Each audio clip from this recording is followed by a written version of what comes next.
எழுதி கொடுத்தவன் ஆப்சென்ட் ஆகிவிட்டால் சட்டமன்றத்தில் கூட பேச தெரியாத ஒரு நபரை இன்றைக்கு நீங்கள் முதலமைச்சராக்கி வைத்திருக்கிறீர்கள்.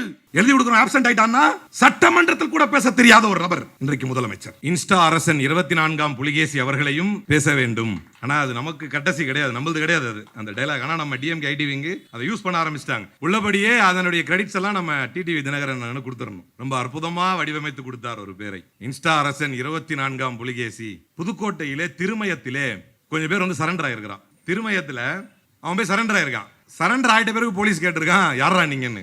இல்ல நாங்க ஒரு கொலை பண்ணிட்டோம், ஒரு மாற்று பாலினத்தவரை 3ஆம் பாலினத்தவரை வந்து ஒரு கொலை பண்ணிட்டோம் அப்படின்னு சொன்ன பிறகு சரண்டர் ஆனவன் சொன்ன பிறகுதான் இவனுக்கு தெரிஞ்சிருக்குது அங்க கொலையை நடந்திருக்குன்னு. ஆனா அவன் வந்து முன்னாடி சரண்டர் ஆயிட்டான். இப்படி சட்டம் ஒழுங்கு சந்தி சிரிக்கிற ஒரு கேவலமான ஆட்சியை உலக வரலாற்றிலேயே 34 நாட்களில் நடத்தி காட்டிய ஒரு சாதனைக்காரர் தான் தமிழ்நாட்டினுடைய மாண்புமிகு துணை முதலமைச்சர் விஜய் அவர்கள். இவ்வளவு அலாட்டா திருமயம் நீங்க ஏன் துணை முதலமைச்சர் கேட்க மாட்டீங்களா?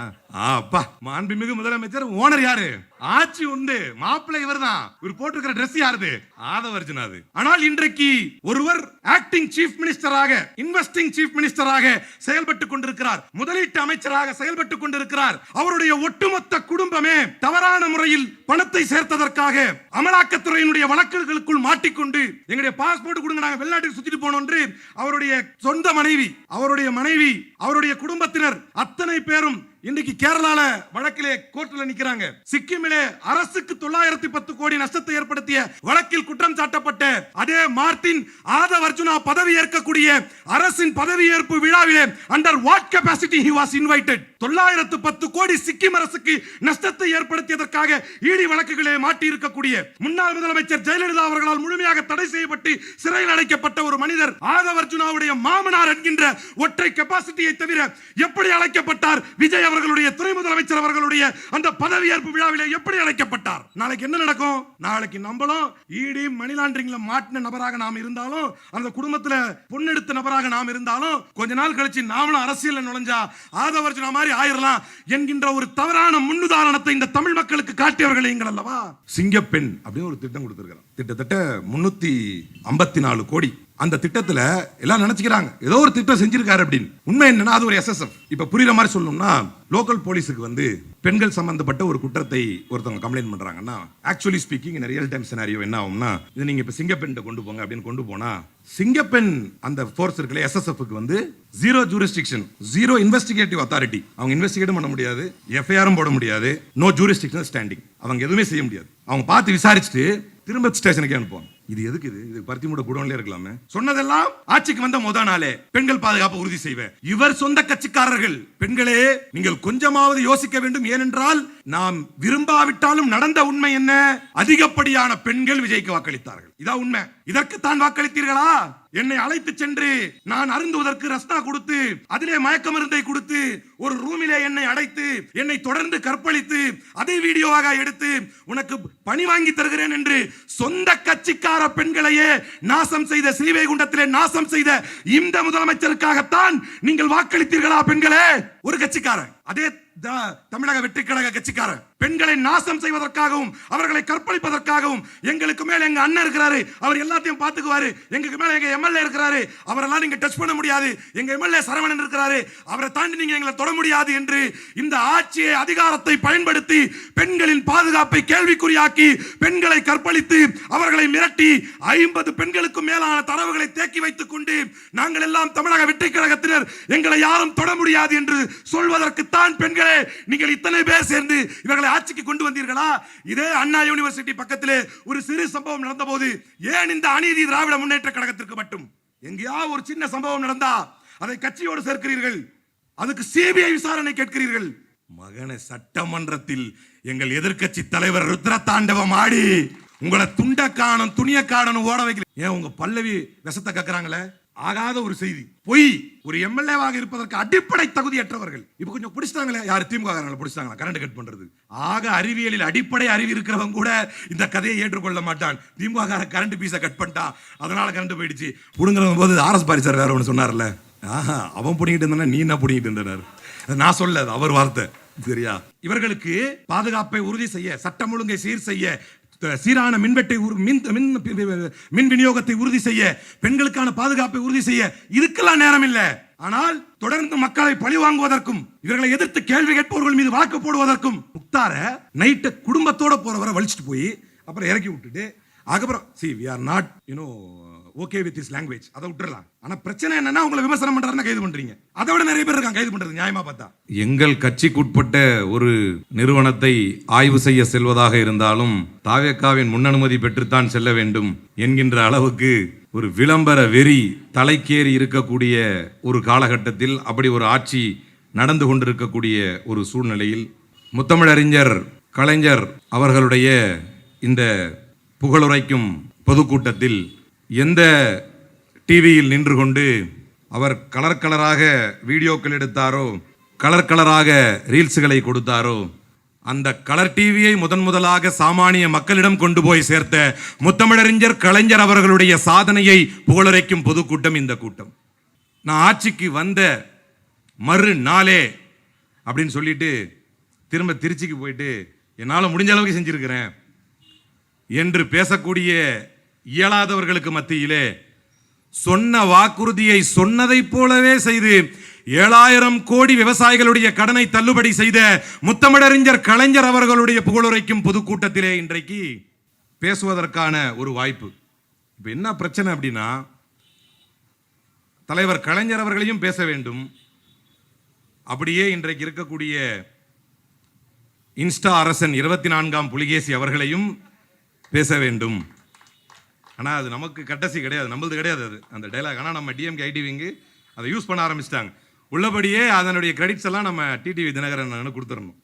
ரொம்ப அற்புதமாக வடிவமைத்து கொடுத்தார் ஒரு பேரை. இன்ஸ்டா அரசன் 24ஆம் புலிகேசி.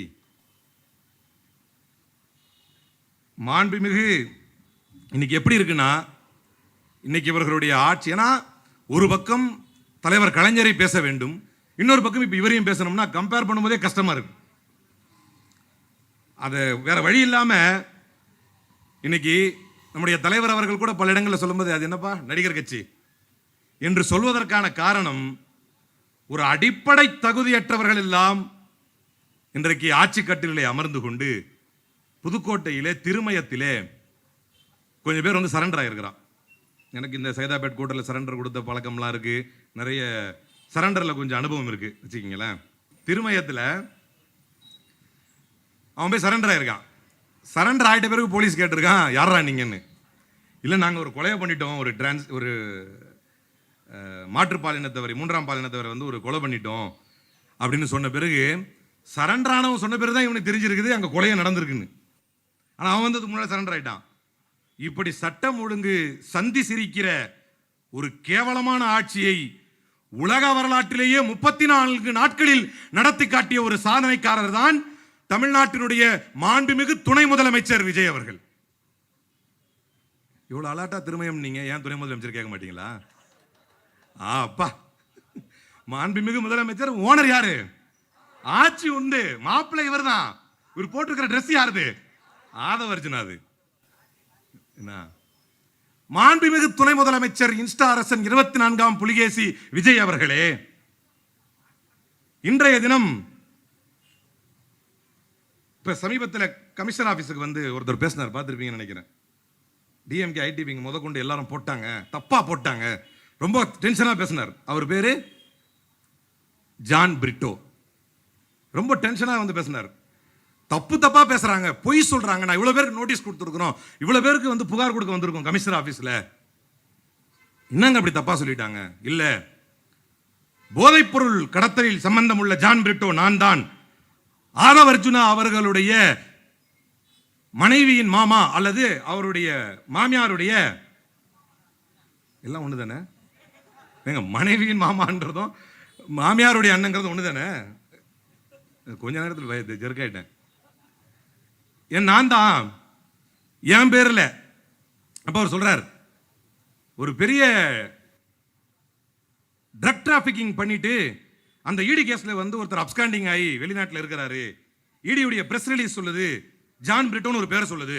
ஐயோ, அது நான் இல்லைங்க, நான் வெறும் மணி லாண்டரிங் பண்ணி மாட்டினேன், லாட்டரி வித்து மணி லாண்டரிங் பண்ணி மாட்டினேன், ஆதவர்ஜுனாவுடைய ஒய்ஃபுடைய மாமா ஜான் பிரிட்டோங்க அப்படிங்கிறான். என்ன கொடூரம்! 910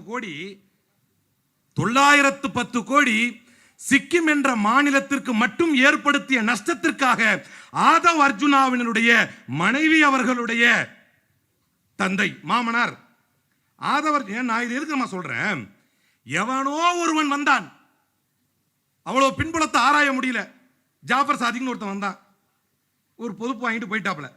அவர் இப்போ வரைக்கும் பிரஸ் மீட் கொடுத்து பேசிட்டு இருக்காரு. இதுக்கும் கட்சிக்கு என்ன சம்பந்தங்க, நானே எந்த தப்பும் பண்ணலங்கன்னு. ஆனால் கொஞ்சம் கூட இரக்கமற்ற மீடியாக்கள் அன்றைக்கு திராவிட முன்னேற்ற கழகத்தை அதற்காக பழித்தது. ஆனால் இன்றைக்கு ஒருவர் ஆக்டிங் சீஃப் மினிஸ்டராக, இன்வெஸ்டிங் சீஃப் மினிஸ்டராக செயல்பட்டுக் கொண்டிருக்கிறார், முதலீட்டு அமைச்சராக செயல்பட்டுக் கொண்டிருக்கிறார். அவருடைய ஒட்டுமொத்த குடும்பமே தவறான முறையில் பணத்தை சேர்த்ததற்காக அமலாக்கத்துறையினுடைய வழக்குகளுக்குள் மாட்டிக்கொண்டு எங்களுடைய பாஸ்போர்ட் கொடுங்க, நாங்கள் வெளிநாட்டுக்கு சுத்திட்டு போனோம் என்று அவருடைய சொந்த மனைவி, அவருடைய குடும்பத்தினர் அத்தனை பேரும் இன்னைக்கு கேரளால வழக்கிலே கோர்ட்டில் நிற்கிறாங்க. சிக்கிமிலே அரசுக்கு 910 கோடி நஷ்டத்தை ஏற்படுத்திய வழக்கில் குற்றம் சாட்டப்பட்ட அதே மார்டின் ஆதவ் அர்ஜுனா பதவி ஏற்கக்கூடிய அரசின் பதவியேற்பு விழாவிலே under what capacity he was invited. 910 கோடி சிக்கிம் அரசுக்கு நஷ்டத்தை ஏற்படுத்தியதற்காக ஈடி வழக்குகளே மாட்டி இருக்கக்கூடிய முன்னாள் முதலமைச்சர் ஜெயலலிதா அவர்களால் முழுமையாக தடை செய்யப்பட்டு சிறையில் அடைக்கப்பட்ட ஒரு மனிதர் ஆதவ் அர்ஜுனாவுடைய மாமனார் என்கின்ற ஒற்றை கெபாசிட்டியை தவிர எப்படி அழைக்கப்பட்டார்? விஜய் அவர்களுடைய துணை முதலமைச்சர் அவர்களுடைய அந்த பதவியேற்பு விழாவிலே எப்படி அழைக்கப்பட்டார்? தமிழ்நாட்டினுடைய சட்டத்தை சந்தி சிரிக்க வைத்துவிட்டு, சட்டம் ஒழுங்கை சந்தி சிரிக்க வைத்துவிட்டு, போதை கலாச்சாரங்களை உள்ளே புகுக்க வைத்துவிட்டு, பெண்களுக்கான பாதுகாப்பை கேள்விக்குறியாக்கிவிட்டு, ஈடி மணி லாண்டரிங் போன்றவைகள் எல்லாம் பெருமையாக, நாளைக்கு என்ன நடக்கும்? நாளைக்கு நம்மளும் ஈடி மணி லாண்டரிங்ல மாட்டின நபராக நாம் இருந்தாலும், அந்த குடும்பத்தில் பொண்ணெடுத்த நபராக நாம் இருந்தாலும், கொஞ்ச நாள் கழிச்சு நாமளும் அரசியல் நுழைஞ்சா ஆதவ் அர்ஜுனா மாதிரி ஆயிரலாம் என்கின்ற ஒரு தவறான முன்னுதாரணத்தை இந்த தமிழ் மக்களுக்கு காட்டியவர்கள் நீங்கள் அல்லவா? இவர்கள் எல்லாம் இன்றைக்கு நம்முடைய மக்கள் முதலமைச்சரை பார்த்து கேள்வி கேட்கிறார். அதான் கொடுமை. இவங்களுக்கு தலையும் புரியல, வாழும் புரியல. வெறும் இன்ஸ்டாகிராமிலே ரீல்ஸ் போட்டுக் கொண்டிருந்த ஒரு கும்பலை இன்றைக்கு தமிழ்நாட்டுக்குள் அழைத்து வந்து விட்டு, அதற்கென்று திட்டம் போட்டு இதை உள்ளே கொண்டு வந்து விட்டு, என்ன பேசுவதென்றே தெரியாமல், உன்னுடைய கோட்டை பத்தி யார் கேள்வி கேட்டார்? யாருமே கேள்வி கேட்கல. நியாயமா யாருமே கேள்வி கேட்கல. ஏன் நான் கோட்டு போடக்கூடாதா அப்படின்னு கேட்கிறாரு. எங்களுக்கு உனக்கு நீ கோட்டு போட்டது பிரச்சனை இல்லை, உனக்கு ஓட்டு போட்டதுதான் எங்களுக்கு பிரச்சனை. எங்க பிரச்சனை அதுதான். நாங்க எல்லா இடத்துலயும் இதுதான். ஒப்பாரியா? சத்தியமா ஒப்பாரி தான், மாற்று கருத்தே இல்லை. சத்தியமா ஒப்பாரி தான். மக்களே, யார் இருந்த இடத்தில் யாரை அமர வைத்தீர்கள்? 42 பேர் இறந்த போது புறமுதுகிட்டு ஓடிய ஒருவனை அமர வைத்திருக்கிறீர்கள். தனக்கும் தன் அரசுக்கும் எந்த சம்பந்தமும் இல்லை என்றாலும் 70 வயதை கடந்த ஒரு தலைவர் அந்த களத்திலே இறங்கி தன்னுடைய பொறுப்புணர்ச்சியோடு அந்த மக்களை சந்தித்திருக்கிறார். வெளிநாடு இருந்த துணை முதலமைச்சர் உடனடியாக தன்னுடைய வெளிநாட்டு பயணத்தை ரத்து செய்துவிட்டு மறு நொடியே கிளம்பி அந்த மக்கள் மன்றத்திற்கு வந்து அந்த மக்களை சந்திக்கிறார். இந்த மக்களுக்கு ஓய்வு கொடுத்துவிட்டு தன்னுடைய கோட்டு பிரச்சனையை மக்கள் மத்தியிலே வந்து பேசிக் கொண்டிருக்கக்கூடிய ஒரு நபரையா முதலமைச்சராக்கினீர்கள்? இது நியாயமா? இன்னைக்கு நான் ரிசல்ட் அப்போ எனக்கு கொஞ்சம் கோளாறாக இருக்குன்னு தெரியும். எனக்கு என்னுடைய தாய் என்னை தொடர்பு கொண்டு பேசுறார். என்னுடைய இன்னொரு சகோதரர் ஒருத்தர் தொடர்பு கொண்டு பேசுறார். இத்தனைக்கும் அப்போ நான் வேற கட்சியில் இருக்கேன் அந்த டைமில். ஆனால் அது ஒரு விஷயம் என்னன்னா, ஜனநாயக சக்திகளும் மதசார்பற்ற சக்திகளும் திராவிட முன்னேற்ற கழகத்தை தவிர்த்து வேறொரு கட்சியை சிந்தித்தே பார்க்க முடியாத அளவிற்கு ஒரு பெரும் ட்ராக் ரெக்கார்டை உடைய கட்சி தான் திராவிட முன்னேற்ற கழகம் என்பது வரலாறு. எங்க அம்மா எனக்கு ஃபோன் பண்றாங்க. ஃபோன் பண்ணி, என்னப்பா ட்ரெயிலிங்கில் போய்கிட்டு இருக்கேன். அப்போ நான் எக்ஸாக்டாக எங்கே இருக்கேன்னா பிரான்ஸ் ஏர்போர்ட்டில் இருக்கேன். அங்கேருந்து இறங்கி என்னோட இவர் வந்திருந்தார், ex Pondicherry CM Narayanasamy sir அவர் ஃபேமிலி ஏதோ முடிச்சுட்டு வந்தார். ஏதாச்சும் அவரை பார்த்தேன். அவரை பார்த்துட்டு அப்படியே நாங்கள் கனெக்டிங்கில் யூஏல இறங்கியிருக்கோம். மீண்டும் எனக்கு சிக்னல் கிடைச்ச உடனே மீண்டும் என்னுடைய தாய் அழைக்கிறார். அவங்களுக்கும் அரசியலுக்கு எந்த சம்பந்தமும் கிடையாது. ஆனால் அவர் செய்த சாதனைகள், அவர் இந்த தமிழ்நாட்டு பெண்களுக்கு கொடுத்த சிறப்புகள், அடுத்து தேர்தலை காரணம் காட்டி இவர்கள் நிறுத்தி விடுவார்கள் என்பதற்காக உங்களுக்கு நான் முத்தாய்ப்பாக வைத்திருக்கும் 3000 ரூபாயை இப்போதே தருகிறேன் என்று சொன்ன நம்முடைய ஸ்டாலின் சாரை தோற்கடித்து வைத்து விட்டார்களே, தலைவர் தோற்று விட்டாரே என்று என்னுடைய தாய் எனக்கு தொடர்பு கொண்டு அழுத போது அவரை தேற்றுவதற்கு வார்த்தை இல்லாமல் திணறினேன். மக்களே, ஒரு சாதனை நாயகரை விட்டுவிட்டு தான் எதற்காக எழுதி கொடுத்தவன் ஆப்சென்ட் ஆகிவிட்டால் சட்டமன்றத்தில் கூட பேச தெரியாத ஒரு நபரை இன்றைக்கு நீங்கள் முதலமைச்சராக்கி வைத்திருக்கிறீர்கள். எழுதி கொடுக்கிறோம் ஆப்சென்ட் ஆயிட்டான்னா சட்டமன்றத்தில் கூட பேச தெரியாத ஒரு நபர் இன்றைக்கு முதலமைச்சர். யார் இருந்த இடத்தில் இன்றைக்கு யாரை தேர்ந்தெடுத்து வைத்திருக்கிறீர்கள்? சிங்கப்பெண் அப்படின்னு ஒரு திட்டம் கொடுத்திருக்கிறார். கிட்டத்தட்ட 354 கோடி. அந்த திட்டத்தில் எல்லாம் நினைச்சுக்கிறாங்க ஏதோ ஒரு திட்டம் செஞ்சிருக்காரு அப்படின்னு. உண்மை என்னன்னா அது ஒரு SSF. இப்ப புரியுற மாதிரி சொல்லணும்னா, லோக்கல் போலீஸுக்கு வந்து பெண்கள் சம்பந்தப்பட்ட ஒரு குற்றத்தை ஒருத்தவங்க கம்ப்ளைண்ட் பண்றாங்கன்னா, ஆக்சுவலி ஸ்பீக்கிங் இந்த ரியல் டைம் சினாரியோ என்ன ஆகும்னா, இது நீங்க இப்ப சிங்கப்பெண் கொண்டு போங்க அப்படின்னு கொண்டு போனா, சிங்கப்பெண் அந்த ஃபோர்ஸ் இருக்குல்ல SSFக்கு வந்து 0 ஜூரிஸ்டிக்ஷன், 0 இன்வெஸ்டிகேட்டிவ் அத்தாரிட்டி. அவங்க இன்வெஸ்டிகேட்டும் பண்ண முடியாது, எஃப்ஐஆரும் போட முடியாது, நோ ஜூரிஸ்டிக்ஷன் ஸ்டாண்டிங். அவங்க எதுவுமே செய்ய முடியாது. அவங்க பார்த்து விசாரிச்சுட்டு திரும்ப ஸ்டேஷனுக்கே அனுப்புவாங்க. இது எதுக்கு? இது பருத்தி மூட குடோன்லேயே இருக்கலாமே, இதுக்கு எதுக்கு இது மாதிரி ஒரு சிங்கப்பெண் திட்டம்? அனுப்பிச்சிருவாங்க. ஆனால் இதற்கு 354 கோடி 270 பெட்ரோல் யூனிட்ஸ். வெறும் ஸ்டிக்கர் மட்டுமல்ல, மக்கள் மூளைகளை மழுங்கடிக்கக்கூடிய. நேற்று வந்து ஒரு புக்கு படித்தேன், 48 லாஸ் ஆஃப் பவர் அப்படின்னு. அதில் ஒரு பாயிண்ட் போட்டிருக்கா, 48 லாஸ் ஆஃப் பவர் அப்படின்னு. அதில் ஒரு முக்கியமான பாயிண்ட் போட்டிருக்கா. என்ன போட்டிருக்கான்னா, பெஸ்ட் சீட்டிங் இஸ் டைவர்ட்டிங் அப்படிங்கிறான். Best seating is diverting. சிறந்த ஏமாற்றுதல் என்னது? மடைமாற்றுதல். மக்களை வேற ஏதாவது பேசவை. ஒரு கிறுக்கம் பேசி வச்சிருக்கிறான், மேகதாது அணையை கட்டுறதுக்கு கன்ஃபார்ம் பண்றதுக்காக Karnataka CM, if I am not wrong, prime மினிஸ்டரை பார்த்துட்டாரு, ஹோம் மினிஸ்டரை பார்த்துட்டாரு, எல்லாரையும் பார்த்துட்டாரு. போய் நியாயமா ஒரு சிஎம் என்ன பண்ணியிருக்கணும்? கவுண்டரா இவரும் போய் பார்த்து பேசணும், அதை கட்டக்கூடாது அப்படின்னு சொல்லணும், அது விவசாயிகளுக்கு பாதிப்பு ஏற்படுதுன்னு சொல்லணும். மாறாக இவர் வந்து ஒரு ரோட் ஷோ பண்றார், அங்க ஒரு கும்பல் நிக்குது, அதை இந்த இன்ஸ்டா அரசனின் அடிவரடிகள் போடுறாங்க. அவர் சும்மா போயிட்டு இருக்காரு நினைச்சிட்டியா?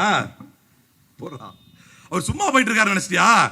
தான் ஸ்ட்ரென்த் என்னன்னு DK சிவகுமார் காட்டிட்டு இருக்காரு. அட கொடுமையே, தான் ஸ்ட்ரென்த் என்னன்னு DK சிவகுமார் காட்டிட்டு இருக்காராம். கர்நாடகால நான் யார் அப்படின்னு அவர் காட்டிட்டு இருக்காராம். Best seating is diverting. இந்த மக்களுடைய சிந்தனையை, இந்த மனங்களை மழுங்கடித்து மடைமாற்றக்கூடிய வேலையைத்தான் இன்றைக்கு துணை முதலமைச்சர் விஜய் செய்து கொண்டிருக்கிறார். இதற்கு மக்கள் பலியாகி கொண்டிருக்கிறார்கள். காரணம் என்ன? இங்க ஆலந்தூர்ல பார்த்திருப்பீங்க கேஸ். ஆலந்தூர்ல ஒரு பேரு வேம்புலி,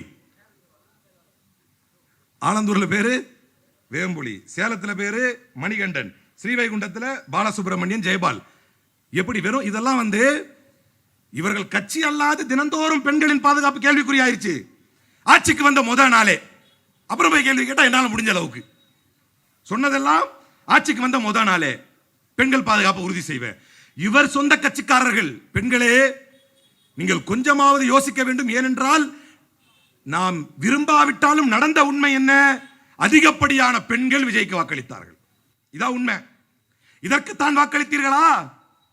என்னை அழைத்து சென்று நான் அருந்துவதற்கு ரஸ்னா கொடுத்து, அதிலே மயக்க மருந்தை கொடுத்து, ஒரு ரூமிலே என்னை அடைத்து, என்னை தொடர்ந்து கற்பழித்து, அதை வீடியோவாக எடுத்து உனக்கு பணி வாங்கி தருகிறேன் என்று சொந்த கட்சிக்கார பெண்களையே நாசம் செய்த, ஸ்ரீவைகுண்டத்திலே நாசம் செய்த இந்த முதலமைச்சருக்காகத்தான் நீங்கள் வாக்களித்தீர்களா பெண்களே?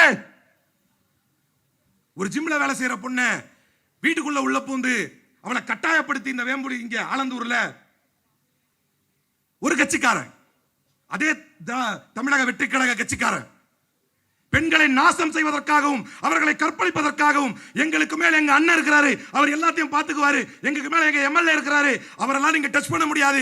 எங்க எம்எல்ஏ சரவணன் இருக்கிறாரு, அவரை தாண்டி நீங்க எங்களை தொட முடியாது என்று இந்த ஆட்சியை அதிகாரத்தை பயன்படுத்தி பெண்களின் பாதுகாப்பை கேள்விக்குறியாக்கி பெண்களை கற்பழித்து அவர்களை மிரட்டி 50 பெண்களுக்கு மேலான தரவுகளை தேக்கி வைத்துக் கொண்டு நாங்கள் எல்லாம் தமிழக வெற்றி கழகத்தினர் எங்களை யாரும் தொட முடியாது என்று சொல்வதற்குத்தான் பெண்களே நீங்கள் இத்தனை பேர் சேர்ந்து இவர்களை ஆட்சிக்கு கொண்டு வந்தீர்களா? இதே அண்ணா யூனிவர்சிட்டி பக்கத்திலே ஒரு சிறு சம்பவம் நடந்தபோது ஏன் இந்த அநீதி திராவிட முன்னேற்ற கழகத்திற்கு மட்டும்? எங்கேயாவது ஒரு சின்ன சம்பவம் நடந்தா அதை கட்சியோடு சேர்க்கிறீர்கள், அதுக்கு சிபிஐ விசாரணை கேட்கிறீர்கள். அண்ணா யூனிவர்சிட்டி அந்த பிரச்சனைக்கு கட்சியோடு தொடர்புபடுத்துகிறீர்கள், சட்டமன்றத்தில் பேசுகிறீர்கள். ஆனா இனிமேதான் இருக்கு. எத்தனாம் தேதி? 18. நம்ம சொல்லணும் விஜய்க்கு, we are I am waiting அப்படின்னு சொல்லணும். மகனை சட்டமன்றத்தில் எங்கள் எதிர்க்கட்சி தலைவர் ருத்ர தாண்டவம் ஆடி உங்களை துண்ட காணும் துணிய காணும் ஓட வைக்கல. நீ என்னதை செஞ்சாலும் சரி, நம்ம ஒரு விஷயம் கான்பிடென்டா இருக்கு. வில்லிவாக்கத்தில் ஆதவர்ஜனா அன்னைக்கு ஒரு காமெடி, எங்களை தலைவர் சொல்லிட்டாரு பேசாதீங்கன்னு, இல்லைன்னா நான் எஞ்சி பேசிட்டு நீ பேசவே முடியாது நியாயமா பார்த்தா. எங்களை தலைவர் சொல்லிட்டாரு, அதனால நாங்கள் அமைதியாக இருந்துட்டு நீங்க ஏந்திரீங்க, நீங்க பேசுங்க, யார் தான் பேசுறீங்கன்னு பார்ப்போம். கலைஞரின் பேரன், தமிழ்நாட்டின் எதிர்காலம், திராவிட முன்னேற்ற கழகத்தின் இளைஞரணி செயலாளர், இந்த தேசமே உற்று நோக்கக்கூடிய பெரும் தலைவர் இவன் சொல்றான், சவால் விடுறான், திராவிட முன்னேற்ற கழகத்துக்கு சவால் விடுறான். இந்த கரூர் சம்பவம் நடந்த உடனே நேபாள் மாதிரி இங்கேயும் இளைஞர்கள் இறங்கி போராடினாதான் சரி வரும் அப்படின்னு ஒரு ட்வீட் போட்டான். போட்டுட்டு பயந்தாங்கோலி அந்த ட்வீட்டை அழிச்சிட்டு ஓடணும் வந்தா நீ, சட்ட பிரச்சனை வருதுன்னு அழிச்சிட்டு ஓடணும் வந்தா நீ. இந்தியா முழுக்க வழக்கு, சனாதனத்தை பேசிட்டாரு, இந்தியா முழுக்க வழக்கு. சார் உதயநிதி ஸ்டாலின் சார் என்ன சொல்றீங்க? சொன்ன சொல்லின் மீதும் எடுத்த கொள்கையின் மீதும் எத்தனை வழக்கு வந்தாலும் ஒரே கொள்கையின் மீது உறுதியாக நிற்பேன் என்று சொன்னவர் தான் திராவிட முன்னேற்ற கழகத்தின் இளைஞரணி செயலாளர், தமிழகத்தின் அடுத்த நம்பிக்கை உதயநிதி ஸ்டாலின் அவர்கள். ஒரு சின்ன ட்வீட்டை போட்டு அழிச்சிட்டு ஓடுற ஒரு சின்ன கேஸ் ஆயிரும்னு, ஆனா இந்தியா முழுக்க வழக்கு. நாக்க வெட்டு வாங்குறான், தலையை விட்டு கொண்டு வந்தா 2 கோடிங்கிறான் ஒருத்தன். இந்தியா முழுக்க அதான் டிபேட். இப்ப சட்டமன்றத்தில் பேசுறதுக்கு அதான் டிபேட். நான் கூட அட்டன் பண்ணேன் இப்ப இதுல நேஷனல் டிபேட்ல. ஆனா இவங்க நமக்கு பாடம் எடுக்கிறாங்க. நான் ஒண்ணே ஒன்று சொல்றேன், நம்முடைய எதிர்க்கட்சி தலைவர் அவர்கள் ஒரு முறை கேட்டாங்க, இல்ல இந்த மாதிரி இடி ரைடெல்லாம் இருக்கு, இதுக்காக நீங்க பணிஞ்சிருவீங்களா? எதிர்க்கட்சி தலைவர் சொன்னார், நாங்கள் ஈடிக்கும் பயப்பட மாட்டோம், அதர் மோடிக்கும் பயப்பட மாட்டோம் என்று சொன்னார். நாங்கள் கேட்பது ஒன்றே ஒன்றுதான், மரியாதைக்குரிய துணை முதலமைச்சர் விஜய் அவர்களே, ஒரு நாள் என்றைக்காவது ஒரு நாள் சட்டமன்றத்திலோ அல்லது உங்களுக்கு ஸ்கிரிப்ட் எழுதி கொடுத்து நீங்கள் முழுமையாக மனனம் செய்து விட்டு வந்து என்றைக்காவது ஒரு நாள் உங்கள் மக்களுக்கு முன்னால் மைக்கில் பேசுவீர்களே, அன்றைக்கு என்றைக்காவது ஒரு நாள் இதே போன்று தைரியமாக எங்கள் ஆதவ அர்ஜுனா அவர்களின் மீதும், அவர் மீது இல்ல அவருடைய குடும்பத்தினர் மீது நீங்கள் ஈடி வழக்குகளை போட்டிருக்கிறீர்கள். ஈடியே உனக்கும் பயப்பட மாட்டேன், மோடியே உனக்கும் பயப்பட மாட்டேன் என்று என்றைக்காவது ஒரு நாள் ஒற்றை வார்த்தை தெம்பாக உங்களால் பேச முடியுமா? ஆனா இவர் தான் என்ன சொன்னார்னா, நான் எல்கேஜி யூகேஜி பசங்க மாதிரி சும்மா சண்டை போடுறீங்க, நிதி தர வேண்டியது, கல்விக்கான நிதியை தர வேண்டியது அவர்களுடைய கடமை, அதை பெற வேண்டியது உங்களுடைய உரிமை. சொன்னவர் யார்? துணை முதலமைச்சர் இன்ஸ்டா அரசன் சொன்னார். என்ன சொன்னாரு? இதுனா விளையாடுறீங்களா எல்கேஜி யூகேஜி பசங்க மாதிரி? எல்கேஜி யூகேஜி பசங்க மாதிரி விளையாடுறீங்களா? கல்விக்கு நிதி தர வேண்டியது அவர்களுடைய கடமை, அதை பெற வேண்டியது உங்களுடைய உரிமை. சீமான் கூட சில நேரத்தில் காமெடி பண்ணுவாப்புல, நான் அந்த ஜிஎஸ்டி தர மாட்டேன், நான் லாக் போட்டுருவேன் அப்படின்ற கதையெல்லாம் கொடுப்பாரு. இது சீமானோட என்னோட அப்டேட்டட் வெர்ஷன். இது கொஞ்சம் ரசிகர் அதிகன்றதுனால கொஞ்சம் வேற வெர்ஷன் இது, அவ்வளவுதான். ஆகாத கதையெல்லாம் பொழிவிட்டு இருந்தார். இன்னைக்கு போயிட்டு முன்ன உட்காந்துருக்க நித்தி ஆயோக்ல கஜானாவை தொடச்சி வச்சுட்டு போயிருக்க பெண்ணர் அங்க போய் சொல்றாரு, இந்தியாவுடைய 2ஆம் பெரிய பொருளாதாரம் யார்? நீங்க 30 நாள்ல உருவாக்குனதா? நீங்க 30 நாள்ல உருவாக்குன பொருளாதாரமா அது? எது உண்மை? அப்ப இப்ப எல்கேஜி யூகேஜி இப்ப யாரை பார்த்து சொன்னார் இவரு எல்கேஜி யூகேஜி மாதிரி போட்டுக்கிட்டு இருக்கீங்கன்னு? 2000 கோடி அல்ல, 10,000 கோடியை நீங்கள் தராவிட்டாலும் I will never compromise in the future of the student of Tamil Nadu. தமிழ்நாட்டு மக்கள் மாணவர்களுடைய எதிர்காலத்தோடு சமரசம் செய்து கொள்ள மாட்டான் இந்த ஸ்டாலின். அதற்கு நீங்கள் 10,000 கோடியை முடக்கினாலும் சமரசம் செய்து கொள்ள மாட்டான் இந்த ஸ்டாலின் என்று சொன்ன அந்த முதலமைச்சர் இருந்த இடத்தில் தான் நீங்க எல்கேஜி யூகேஜி சண்டை. இப்ப நீங்க என்ன பேச போறீங்க? சுமூகமா பேசி வாங்கிடலான்னு முடிவுக்கு வந்திருக்கிறேன். மக்கள் உங்களை பார்த்து சிரிக்கிறார்கள். எங்களுக்கு நேரம் இல்லை. அடுத்த காமெடி, எங்களுக்கு நேரம் இல்லை. பொன்ராஜுக்கு வழக்கு போடுறதுக்கு நேரம் இருக்கு. மாரிதாஸ் அரெஸ்ட் பண்ணி கூட்டு போறதுக்கு நேரம் இருக்கு. முக்தாருக்கு வழக்கு போட்டு வீட்டுக்கு போய் கூட்டுட்டு போய் அப்புறம் திரும்ப இறக்கி விட்டு ஒரு கேஸ்ல, அதுக்கப்புறம் திரும்ப அப்புறம் இன்னொரு கேஸ் அலிஷா அப்துல்லா அன்னைக்கு காலையில் கொடுக்குறாங்க, உடனே சாயங்காலம் கேஸ். ஏன் உங்க பல்லவி விஷத்தை கக்குறாங்களே, ஆகாத ஒரு செய்தி. பொய். ஒரு எம்எல்ஏவாக இருப்பதற்கு அடிப்படை தகுதியற்றவர்கள். இப்ப கொஞ்சம் பிடிச்சிட்டாங்களே, யார் திமுக பிடிச்சிட்டாங்களா கரண்ட் கட் பண்றது. ஆக அறிவியலில் அடிப்படை அறிவு இருக்கிறவங்க கூட இந்த கதையை ஏற்றுக்கொள்ள மாட்டான். திமுக கரண்ட் பீஸை கட் பண்ணிட்டான், அதனால கரண்ட் போயிடுச்சு. மக்கள் அதையும் உள்வாங்கி அடுத்த கேள்வி கேட்டாங்க. அவன் பிடிங்கிட்டே போனா கூட அவன் கையில இருந்து புடுங்கிற போது ஆர்எஸ் பாரிசார் வேற ஒன்று சொன்னார்ல, அவன் பிடிங்கிட்டு இருந்தா நீ என்ன பிடிங்கிட்டு இருந்தார். நான் சொல்ல, அவர் வார்த்தை சரியா. அவன் பிடிங்கிட்டு இருந்தா நீ என்னடா பிடிங்கிட்டு இருந்த அப்படின்னார் பல்லவி. அப்போ அந்த அம்மா வேற சவுண்டா இருக்கிற இடத்துல குழந்தைய தூக்கிட்டு போக கூடாது. அதான் யதார்த்தம். இங்க எவ்வளவு தாய்மார்கள் இருக்கிறீங்க. அந்த சிங்கப்பெண் நிகழ்ச்சியில் டம் டம் அடிக்கிறாங்க. அது என்ன பாட்டு அடிக்கிறார். ஐயோ, induct a clown, expect a circus. ஒரு கோமாளி அரசவைக்குள் நுழைவதனால், அவள் நுழைந்தது அரசவை என்பதனால் அவன் அரசனாக விட முடியாது. நுழைஞ்ச இடம் வந்து அரண்மனைப்பா. அதனால வந்த ஒரு கோமாளியா இருந்தாலும் இடம் அரண்மனை, அதனால கோமாளி என்ன ஆயிட மாட்டான், அரசனாக மாட்டான். மாறாக ஒரு கோமாளி அரண்மனைக்குள் நுழைந்தால் அரசவை சர்க்கஸ் கூடாரமாக மாறும். அடிக்கிறான், சவுண்டு காது கிளியுது, பக்கத்துல பச்சை குழந்தையோட இந்த உட்காந்துருக்கு. Is it advisable? PR stunt. பேசுது பச்சையா பொய். மேல கொஞ்சம் பேரை பிடிச்சிட்டாங்க. சரவணன் சார் நோட்டீஸ் அனுப்பி விட்டாரு, தூக்கிட்டான் அந்த வீடியோவே தூக்கி விட்டா. அப்ப பொய்யும் தெரியுது, பேசுனது அடிப்படை ஆதாரமற்ற செய்தியும் தெரியுது. நேரம் இல்லை எங்களுக்கு, கொஞ்சம் டைம் கொடுங்க. மீண்டும் அதைத்தான் I am humbly bringing it to the public notice. பொதுமக்களே, உங்கள் பார்வைக்கு கொண்டு வருகிறேன். தொடர்ந்து தடைபடக்கூடிய மின்சாரத்தை சரி செய்வதற்கு இவர்களுக்கு நேரம் இல்லை. பெண்களுக்கான பாதுகாப்பை உறுதி செய்வதற்கு நேரம் இல்லை. சட்டம் ஒழுங்கை சீராக வைப்பதற்கு நேரம் இல்லை.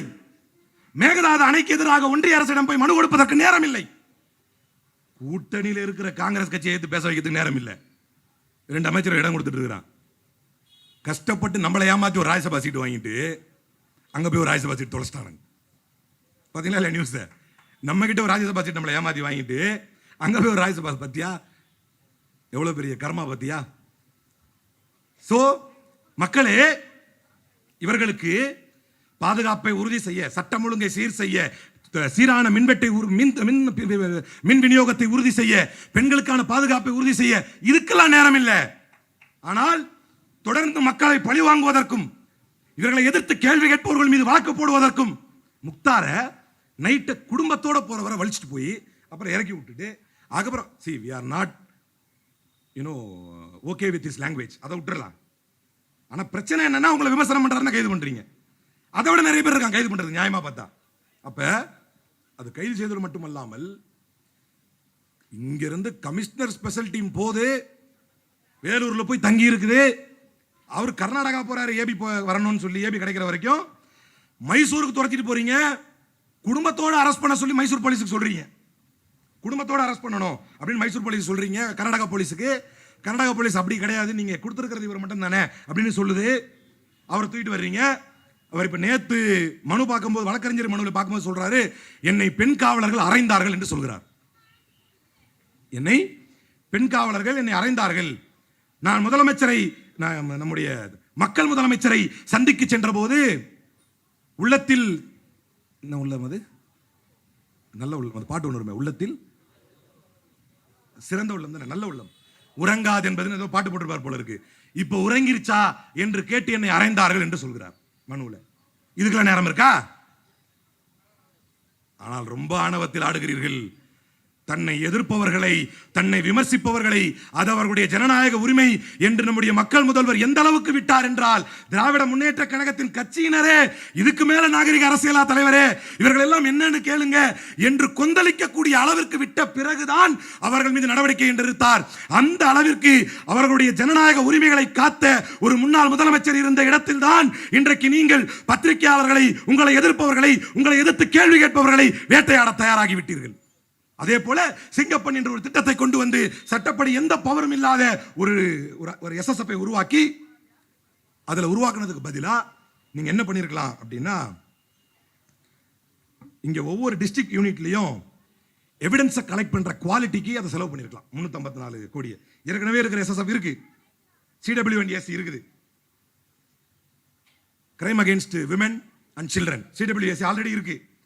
அதை என்ஹான்ஸ் பண்றதுக்கு இந்த 354 கோடி செலவு பண்ணிருக்கலாம்.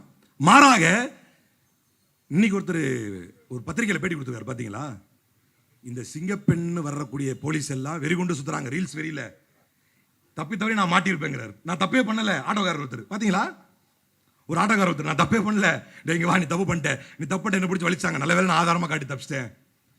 ரீல்ஸ் வெறி ஆகி போயிருக்குது. நீங்களாம் கொஞ்சம் உசாரா இருந்துங்க ஆம்பளைங்க எல்லாம். சிங்கப்பெண் தான் ஒரு 10 அடி தள்ளி நிட்டுக்குங்க. அவங்க வந்து ஃபுல்லா போனோட சுத்துறாங்க. இப்ப யாரையாவது ஒருத்தரை பிடிச்சி ஏதாவது ஒன்று பண்ணிடணும் அப்படின்னு. அப்ப ஒரு ஃபாரன்சிக் லேப் கெப்பாசிட்டியை வந்து எவிடன்ஸ் பேக்லாக் நிறைய இருக்குது கவர்மெண்ட்ல, CWSC. அதை சரி பண்றதுக்கு நீங்க இப்ப போக்சோ கேசஸ்லாம் போறாங்க இல்லையா, அந்த போக்சோ கேசஸ் போறப்ப அந்த குழந்தைங்க விட்னஸ் கொடுக்குதுல்ல, அதை எடுக்கிறதுக்கான ப்ராப்பர் டெக்னாலஜி கொஞ்சம் குறைவா இருக்கு. இந்த 354 கோடி அதை செலவு பண்ணிருக்கலாம். இதெல்லாம் நீங்க என்ஹான்ஸ் பண்ணி மிகச்சரியாக இதை கொண்டு வந்திருக்கலாம். ஆனால் இதையெல்லாம் கோட்டை விட்டு சம்பந்தமே இல்லாமல், எந்த அதிகாரமும் இல்லாமல் ஒரு அமைப்பை உருவாக்கி அதில் ஒரு ஸ்டிக்கரை ஒட்டி, இதுக்குன்னு வடநாட்டில் ஒரு 4 பேர் இருக்காங்க ஜிங்ஸா அடிக்கிறதுக்கு. இந்தியாவிலேயே முதல் முறையாக பாத்தீங்களா இல்லையா, இந்தியாவிலேயே முதல் முறையாக ட்ரோன் வசதி கொண்டு பேட்ரோலிங், இந்தியாவிலேயே முதல் முறையாக. அது அவங்க சொன்னது கூட பிரச்சனை இல்லை, வடநாட்டு ஊடகங்கள் பரப்புறாங்க இந்தியாவிலேயே முதல் முறையாக என்று பொய் செய்திகளை. அப்ப லாஸ்ட் பட் நாட் லீஸ்ட், இன்றைக்கு ஒரு செய்தி தமிழ்நாடு முழுக்க பரவி வருகிறது. அதில் மிக முக்கியமானது என்ன அப்படின்னா, விஜய் தன்னை நம்பி வந்தவர்களுக்கு அமைச்சரவையில் இடம் கொடுத்து விட்டார், திராவிட முன்னேற்ற கழகம் இடம் தரவில்லை சொல்றானா இல்லையா? நீங்க இருந்திருந்தா நீங்க கொடுத்துருப்பீங்களா அப்படின்னு கேட்கிறான். நான் என்ன கேட்கிறேன், ஃபர்ஸ்ட் 2 பக்கத்துக்கு வர்றேன். விஜய் அவர்கள் ஒரு மேடையில் அறிவிச்சார். என்ன சொன்னாரு? நம்மள நம்பியும் கொஞ்சம் பேர் வருவாங்க இல்லையா சொன்னார்ல, அவங்களுக்கும் நம்ம அதிகாரத்தில் பங்கு தரணும் இல்லையா? அது யாருக்கு? தேர்தல் முடிஞ்சு திமுக கூட நின்று ஜெயிச்சு வந்தவங்களுக்கா? அது யாருக்கு? உங்க கூட கூட்டணி நிற்கிறவங்களுக்கு. விஜய் அவர்களோடு கூட்டணியில் நின்றவர்கள் தான் தமிழக மக்கள் ஜனநாயக கட்சின்னு ஒரு கட்சி இருக்கு, அவர் கூட்டணியில் வந்து நின்றார், அவர் தோத்துட்டார். மனிதநேய ஜனநாயக கட்சின்னு இன்னொரு ரைவல் பிரிவு ஆர்வன் ஒருத்தர் இருக்கார், அவர் நின்றார், அவரும் தோத்துட்டார். இந்த ஒருத்தர் ஜெயிச்சிருக்காருல மதுரை மத்தியில, தொப்பி போட்ட பாய் ஒருத்தர், முஸ்தபா உதயநிதி ஸ்டாலின் சொல்றாருன்னு நம்மளும் சொல்லுவோம், சனாதனம் ஒழிக்கப்பட வேண்டும்னார். கிடைக்கும், அந்த அமைச்சர் பதவி கிடைக்காம போயிடுச்சு. உதயநிதி சொல்றாரு, நம்மளும் சொல்லுவோம், பயங்கர பேக்லாஷ். உடனே கட்சி அறிவிக்குது, எங்களுக்கு அதுக்கு சம்பந்தம் இல்லை அப்படின்னு. சரி, பாயிண்ட்டுக்கு வருவோம். அந்த முஸ்தபாவும் தனி கட்சி வச்சிருக்காரு. நியாயப்படி பார்த்தால் விஜய் வாக்குறுதியின் மீது உண்மையுள்ளவர் என்று சொன்னால், கொடுத்த வாக்குறுதியின் மீது உண்மையுள்ளவர் என்று சொன்னால், அந்த முஸ்தபா அமைச்சராக்கப்பட்டிருக்க வேண்டும். முஸ்தபா அவர்களே, உங்களுக்காக திமுக பேசுகிறது தெரிந்து கொள்ளுங்கள், உங்களுக்காக பேசிட்டு இருக்கிற நியாயமா அவர் கொடுத்திருக்கணும் அமைச்சர். ஆனால் எவ்வளவு பெரிய சந்தர்ப்பவாதம், சீட்டு பத்தல அப்படிங்கிறதுக்காக திமுக கூட நின்று ஜெயித்தவர்களை அழைத்து வந்து அவர்களுக்கு கொடுத்து விட்டு சண்முகம் என்கின்ற கம்யூனிஸ்ட்காரர் சொல்கிறார், காலம் முழுக்க திமுக எதிர்த்தே நின்றது, அவர்கள் கூட்டணி வைப்பதை மக்கள் ஏற்க மாட்டார்கள். பேச்சு நடந்துச்சா இல்லையாங்கிறது வேற விஷயம். நான் என்ன கேட்கிறேன், தீய சக்தி திமுக என்று வாக்கு பெற்றார் விஜய். அந்த திமுகவிடம் வாக்கு பெற்று வெற்றி பெற்றவர்கள் தான் இந்த காங்கிரஸ்காரர்களும், இந்த கம்யூனிஸ்ட்காரர்களும், இந்த விசிகாரர்களும், இந்த முஸ்லீம் லீக்காரர்களும். அவங்க ஓட்டு மட்டும் வாங்கி ஜெயித்து அந்த எம்எல்ஏக்களை வச்சு நீங்க ஆட்சி அமைப்பதை மக்கள் ஏற்பார்களா? இந்தியாவிலேயே ஒரு தலைவர் இப்படி ஒரு கண்ணியத்திற்கும் கட்டுப்பாட்டிற்கும் ஒழுக்கத்திற்கும் நேர்மைக்கும் இப்படி ஒரு தலைவர், பரந்த மனப்பான்மைக்கும் ஒரு தலைவர். என்னை கேட்டார்கள், ஜனாதிபதி ஆட்சி வந்துவிடக் கூடாது என்பதற்காக நீங்கள் சென்று வாருங்கள் என்று சொன்னேன் என்று சொன்னாரே, தன்னை எதிர்க்கின்ற ஒருவன் ஆட்சி அமைப்பதற்கு தன் கூட்டணி கட்சிகளை அனுப்பி வைத்த ஒரு தலைவரை வரலாற்றில் காட்டுங்கள். It's an open challenge. ஒரு தலைவரை, அவர் மனத்தை நோகடித்தீர்களே அநியாயக்காரர்களே. வெளியிருந்த ஆதரவு நாங்க, அவர்கள் அமைச்சரவையில் இடம்பெற்றார்கள், என்ன காரணம் தெரியல. அவர் மனதை நோகடித்தீர்களே. மக்கள் பார்க்கிறார்கள். ஒரு சோஃபா உங்களுக்கு வந்தது என்பதற்காக மக்கள் பார்க்கிறார்கள். எந்த மக்கள் பிரச்சனைக்கும் குரல் கொடுக்காமல் தாவேகா கட்சிக்காரனே 3 சம்பவத்தில் ஈடுபட்டிருக்கிறான் பெண்களுக்கு எதிராக. விடுதலை சிறுத்தைகள் குரல் எழுப்பவில்லை. திருமாவளவன் கண்டனத்தை பதிவு செய்யவில்லை. கம்யூனிஸ்டுகள் குரல், இதே கம்யூனிஸ்ட்கார சண்முகம் சொன்னார், ஒரு 6 மாசம் தரட்டுமே. நேத்து சொல்றார், ஒரே கரண்ட் கட்டா இருக்கு அப்படின்னு. எங்களுக்கு பாடம் எடுத்தீங்க, 6 மாசம் பேசாதீங்கன்னு. உங்களுக்கு கஷ்டம் ரொம்ப தெரியுது, ஏன்னா கரண்ட் கட்டு உங்களை பாதிக்குது. அப்ப பெண்களுக்கு எதிரான எந்த குற்றத்துக்கும் நீங்கள் வாய் திறக்கவில்லை. லாஸ்ட் பட் நாட் லீஸ்ட், நேற்றும் இருக்கிறோம், இன்றும் இருக்கிறோம், நாளையும் இருப்போம் என்று சொன்னீர்களே கண்ணியமிகு காயிதே மில்லத்தின் வாரிசுகளே, எங்கு போனீர்கள்?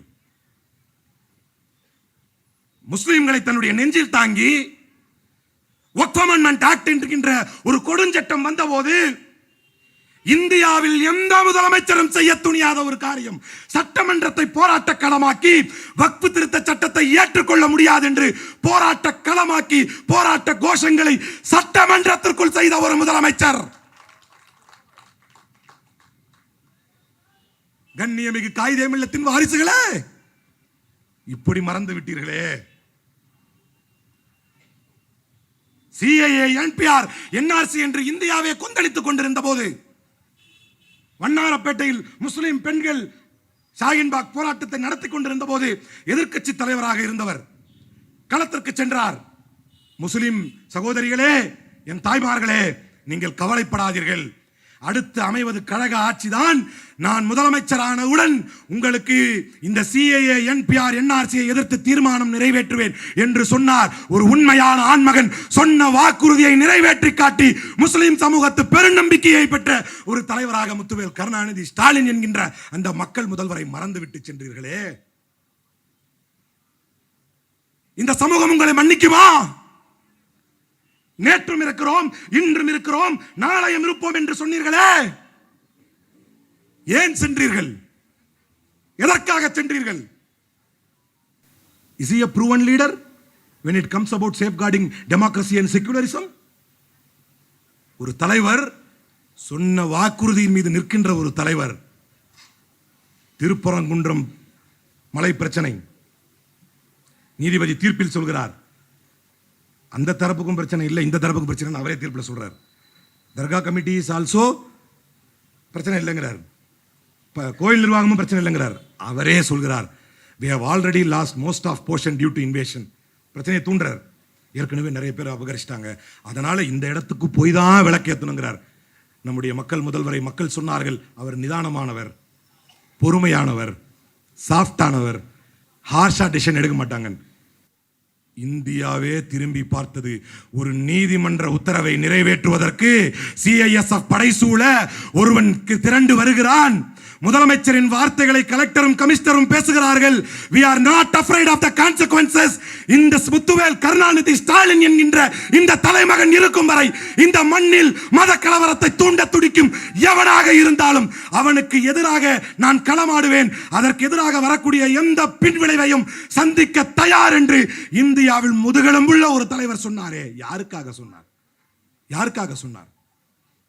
இந்த முஸ்லிம் சமூகத்துக்காக இல்லையா? வேணா ரீலோகேட் பண்ணிக்கங்க. யாரை பார்த்து சொன்னா? எச்ராஜா. இது இன்னொரு அயோத்தி. வார்த்தை என்ன? இன்னொரு அயோத்தி. எதை பார்த்து சொன்னார்? நம்முடைய உள்ளத்தில் நின்றாரே, நமக்காக நின்றாரே, நம் பின்னால் நின்றாரே, நம்மில் ஒருவராக நின்றாரே. நேற்றும் இருக்கிறோம், இன்றும் இருக்கிறோம், நாளையும் இருப்போம் என்றீர்களே. சரி போனீங்களே, உருப்படியா ஒண்ணு செஞ்சீங்களா? நீங்க போன உடனே ஒரு பிரச்சனை வந்தது.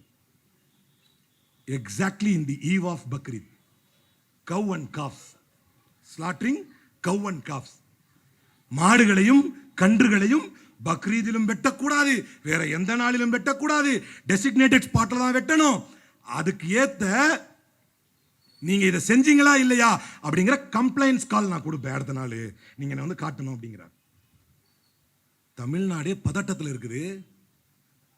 விஜய் தான் பொதுவாக வாயிலிருந்து சூபிங்கம் துப்ப மாட்டாரு, வாயில் எதை ஒதுக்கி வச்சிருப்பார், வாயை திறக்க மாட்டாரு. ஆதவ அர்ஜுனாக்கு எதுவும் சொல்ல வராது சம்பந்தமா.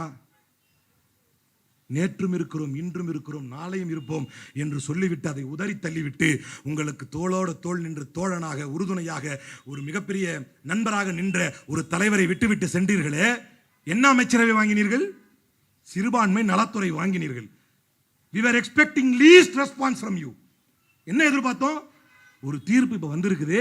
முஸ்லிம் சமுதாயம் பேனிக்காக வேணாம், ஏன்னா நாளைக்கு பக்ரீத். முஸ்லிம் சமுதாயம் பேனிக்காக வேணாம், உங்களுக்காக அரசு ஒன்று இருக்குது, நீங்க கவலைப்படாதீங்க, அது என்னன்னு நாங்க பார்க்கிறோம். இது சொன்னா பிரச்சனையா? உங்களை அந்த அளவுக்குலாம் எதிர்பார்க்கல. எந்த அளவுக்கு? எந்த அளவுக்கு? We are not afraid of consequences. திருப்பரங்குன்றத்தில் முடிவெடுக்கிறதுலாம் பெரிய விஷயம், அவ்வளோக்கெல்லாம் எதிர்பார்க்கல. ஒரு தீர்ப்பு வந்திருக்கு, குழப்பமா இருக்குது, ஆர்பிட்ரரியா இருக்குது, பயப்படாதீங்க, அதை கூட சொல்லலையேங்க. இவர்களிடத்துல சென்றீர்கள். திருப்பரங்குன்றத்தில் உங்க ஸ்டாண்ட் என்னன்னு கேட்குறாங்க சிடிஆர் நிர்மல்குமார். 2 வருஷத்துக்கு முன்னாடி என்ன ஸ்டாண்டோ அதான் ஸ்டாண்ட். ஐயா வாயத்துடன் சொல்ல மாட்டீங்களா? பிரச்சனை என்ன? நீதிமன்றத்தின் தீர்ப்பு என்ன? அந்த தீர்ப்பை ஏற்கிறீர்களா எதிர்க்கிறீர்களா? அதை சொல்வதற்கு திராணியற்ற ஒரு அரசிடம் கூட்டணி வைத்துவிட்டு நாளைக்கு பக்ரீத் என்ன செய்யறதுன்னு தெரியாம முழிக்கிறான். உத்தரமேரூர்ல இருந்து எனக்கு கால் வருது, 80 மாடு வச்சிருக்கிறோம், பிடிச்சிட்டு போயிட்டான். இங்க இன்ஸ்டாலையும் ட்விட்டர்லையும் போட்டுட்டே இருக்கான். ஒரு பிரச்சனையும் இல்ல, ஒரு பிரச்சனையும் இல்ல. ஏன்டா எங்களுக்கு தானே கால் வருது, நீங்க செய்ய மாட்டீங்க, மக்களுக்கு தெரியும். இங்க இருந்து கால் வருது, அதெல்லாம் பண்றதுல பிரச்சனையாவது. வீட்டுக்குள்ள வச்சிருக்கிற மாடை பிடிச்சிட்டு போறான். சாவகாசமா பாய் பக்ரீத் எல்லாம் முடிச்சுட்டு, ஆடு மாடெல்லாம் அவர் சாப்பிட்டு முடிச்சுட்டு, வீட்டில் உப்பு கண்டெல்லாம் காய போட்டு மறுநாள் வந்து பிரஸ் மீட் கொடுக்குறாரு. நாங்கள் அப்பீல் போகிறோம். அப்பீல் போகிறதுக்கு அலிம் புகாரே போதுமே, நீ எதுக்கு அப்பீல் போகிறதுக்கு? ஒரு வக்கீல் போதுமே, நீ என்ன அப்பீல் போகிறது? அப்பீல் நாங்களே போய்க்கோமே. we are already there on track. Night பூரா அந்த தீர்ப்பை படிச்சு படிச்சு பைத்தியம் ஆயிட்டேன். திரும்ப இங்க இருந்து இப்படி படி, அப்படியே இப்படி படி, என்ன இருக்கு தெளிவா தெரியணும்ல. அப்பீல் போகிறதுக்கு நாங்கள் போதுமே, அரசு என்ன செய்யும்? ஒன்றும் தெரியல, ரெஸ்பான்ஸ் இல்லை. அப்படி என்றால் இனி வரக்கூடிய காலங்கள், இதெல்லாம் நான் சொல்லிட்டு இருக்கிறது வெறும் 35 நாளில் நடந்தது. இதுக்கு அப்படியே 100 மடங்கு காத்திருக்கு இன்னும் ஒரு வருஷத்துக்கு. அது அப்படியே 500 மடங்கு இருக்குது 5 வருஷத்துக்கு. அது வரைக்கும் தாங்க நினைக்கிறீங்க? இல்லை, அப்படிலாம் நம்ம சொன்னோம்னு வைங்களேன், திமுக காரர்கள் விரும்புகிறார்கள், இது ஜனநாயகத்துக்கு அழகு இல்லை. அவன் ஒருத்தன் ஜனநாயக படுகொலை பண்ணிட்டு இருக்கிறான், அவனை கண்டிச்சு கேட்க மாட்டேங்கிறாங்க. இன்னைக்கு தலைவர் சொன்ன மாதிரி நம்மலாம் ஷாப்பிங் போனா பொருள் வாங்குவோம், விஜய் ஷாப்பிங் போனா அதிமுக எம்எல்ஏ வாங்குவாரு. தூர்ந்த சக்தி கிட்ட இருந்து போய் எம்எல்ஏ வாங்கிட்டு வர அளவுக்கு நீங்க காஞ்சி போயிருக்கீங்களான்னு கேட்கிறாரு. நீங்க என்ன காய்ந்த சக்தியா அப்படின்னு. அவங்க பண்ற எந்த அநியாயத்தையும் கேட்க மாட்டேங்கிறான். காங்கிரஸ் ஒரு வாக்குறுதி கொடுத்தாங்க, கூட்டணியில் போனாங்க, ஞாபகம் இருக்கா? நாங்க அது விஜய் கேட்டாரான்னு தெரியல, இவங்களா வாலண்டரியா போயிட்டு ஒரு லெட்டர் நாங்க விஜய்கிட்ட சொல்லிட்டோம். சொல்லிட்டீங்களா? நாங்களே சொல்லிட்டோம். ஏத்துக்கிட்டது எங்கிட்ட சொல்லிட்டாரு, ஏத்துக்கிட்டேன். என்னன்னு, கம்யூனல் போர்சஸ் கிட்ட நாங்க போக மாட்டேன்னு விஜய் சொல்லிட்டாரு. சொல்லிட்டாரா? அதாவது கம்யூனல் போர்சஸ்னா யாரு? பாஜக கூட்டணி, என்டிஏ. அவர் பேர் என்ன? டிடிவி அண்ணனுடைய கட்சிக்காரரு காமராஜ். அவர் எதுல நின்று ஜெயிச்சாரு? என்டிஏல தான் நின்று ஜெயிச்சாரு. அன்னைக்கு சாயங்காலமே ஒரு பேட்டி கொடுத்தாரு, நான் என்டிஏல தான் இருக்கிறேன்னு. வெட்கம், மானம், சூடு சொரணை இருக்கிற காங்கிரஸ் கூட்டணி விட்டு வெளியே இருக்க வேண்டும். ஏன்னா கூட்டணி என்ன சொன்னீங்க? கம்யூனல் போர்சஸோட ஆதரவு கேட்க மாட்டாரு அப்படின்னு சொன்னீங்க. கேட்டாரா இல்லையா? எந்த அளவுக்கு கேட்டிருக்காருன்னா யாருக்கும் தெரியாம கார்ல உட்காந்து கேட்டிருக்காரு. அந்த வீடியோ வெளியிட்டது யாரு? அவங்களே, டிடிவி இல்ல, அவங்க கட்சிக்காரங்களே. நாங்க யார்? அவர் தான் கையெழுத்து போட்டார் பாருங்க, வெளியிட்டான். அப்ப ஒரு அடிப்படை நியாயம் இல்லாமல் ஒரு ஆட்சி செய்து கொண்டிருக்கிறார். ஒரு பக்கம் போறார், அதிமுக உடைக்கிறார், எல்லாரையும் பார்க்கிறார். கழுத தேஞ்சு போன சீமான் கட்சி கூட போய் சீமான கூட போய் பார்த்துட்டார். 2% 3% சீமான கூட பார்த்துட்டார். எடப்பாடி நேய பாவம் பண்ணாரு, அவரை பார்க்கல. மாறாக யாரை பார்த்தாரு? சிவி சண்முகத்தை பார்த்தார், வேலுமணியை பார்த்தார். இது நியாயமா? விஜய் அனைத்து ஜனநாயக படுகொலையும் செய்கிறார். அதை கேள்வி கேட்க எந்த கூட்டணி கட்சிக்கும் துப்பில்லை. பேசும்போது தலைவர் சொல்கிறார், 6 மாதம் விமர்சிக்க மாட்டோம் என்று சொன்னோம், போற போக்க பார்த்தா அது 3 மாசம் தாங்காதுன்னா என்ன அர்த்தம்? 3 மாசத்துக்கு கூட விமர்சிக்க வர வேண்டியது இருக்கும் அர்த்தம். ஸ்டாலின் சொல்வது சரியில்லை, 6 மாதம் கூட தாங்காது என்கிறார் இந்த ஆட்சி, இது ஜனநாயகத்தை அழகில்லை. ஏயா ஒருத்தன் broad daylight massacre of democracy கொடுத்த எந்த வாக்குறுதியும் நிறைவேற்றாமல் பட்டப்பகலில் ஜனநாயக படுகொலை செய்து கொண்டிருக்கிறான்.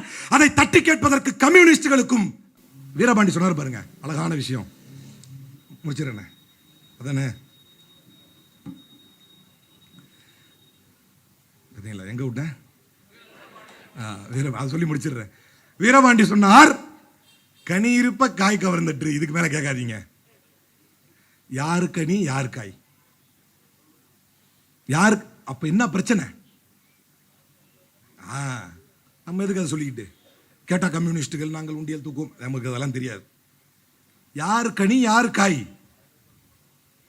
அற்ப அதிகாரத்திற்காக போறீங்களே, தோல்விகளில் இருந்து துவண்டு விடாத ஒரு இயக்கம், எதிர்க்க எதிர்க்க எழுந்து வந்த ஒரு இயக்கம், எதிர்ப்பின் மூலமாகவே எழுச்சி பெறும் ஒரு இயக்கம், தோல்விகளில் இருந்தே தன்னை உருவாக்கி கொண்ட இயக்கம்.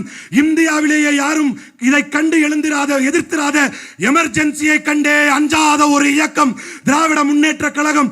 மீண்டு வரும், மீண்டும் எழும்.